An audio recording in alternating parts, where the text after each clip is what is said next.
Or a loved one are desperate for medical help, the last thing you want to think about is that you may not be able to get it. That's why for more than 70 years, Hoxworth Blood Center has asked people in this community to help give their neighbors the gift of life. So who would criticize such a vital agency? Well, the I-Team's Hagit Limor joins us now with that surprising answer, Hagit.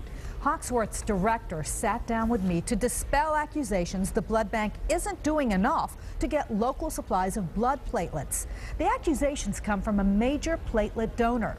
So we looked at Hoxworth's own publications and financial statements to see if local donors can meet the local demand, a demand that's truly a matter of life and death.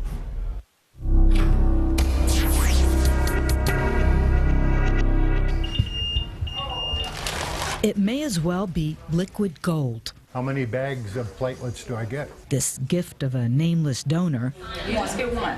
that keeps Bud Gothrop alive. Half hour to an hour or so. Okay.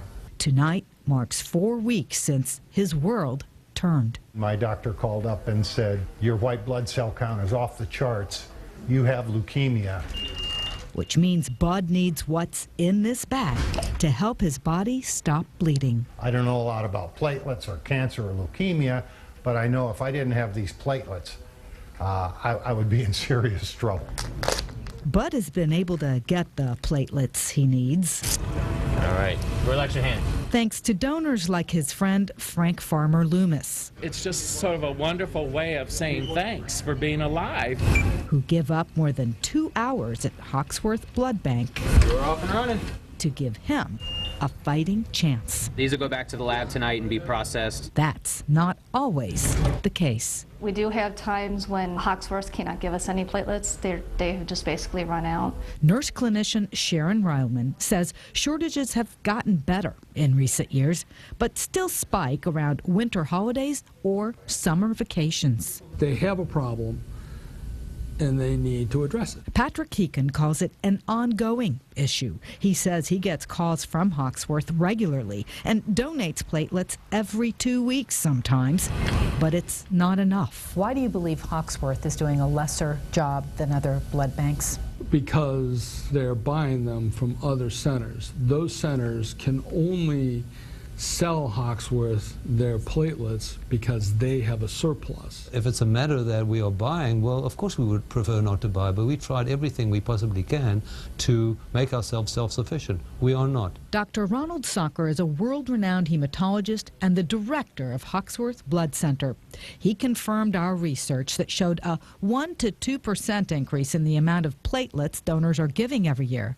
But at the same time, Hoxworth financial records show a much greater increase in how much the center spends to buy blood. Do you see the fact that the number of donors is flat, but the demand is increasing as a potential issue for this community? Well, you know, clearly we're concerned about that because, as I pointed out, the key components of the donor base are the loyal, regular donors who are baby boomers.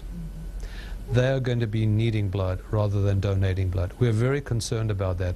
Dr. Socker says the center's increased its marketing budget trying to attract new, younger donors, but not enough have come forward to fill the needs of this community. Are there times when you have to make decisions whether someone gets platelets if there aren't as many available?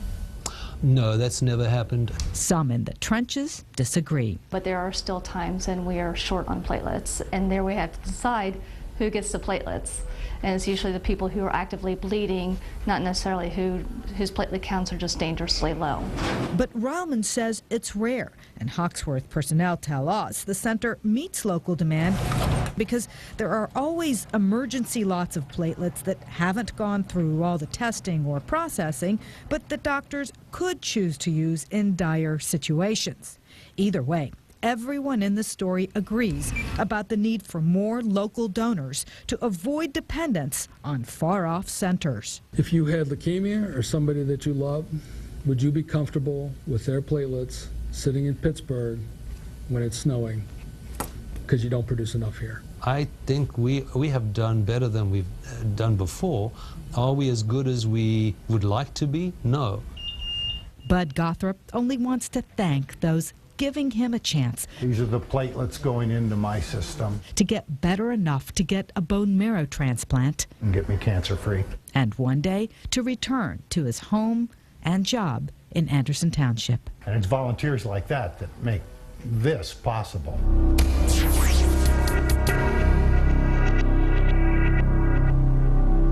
Everyone agrees we need more local donors. Dr. Socker says of the 35% of the population who can give blood, only 5% do.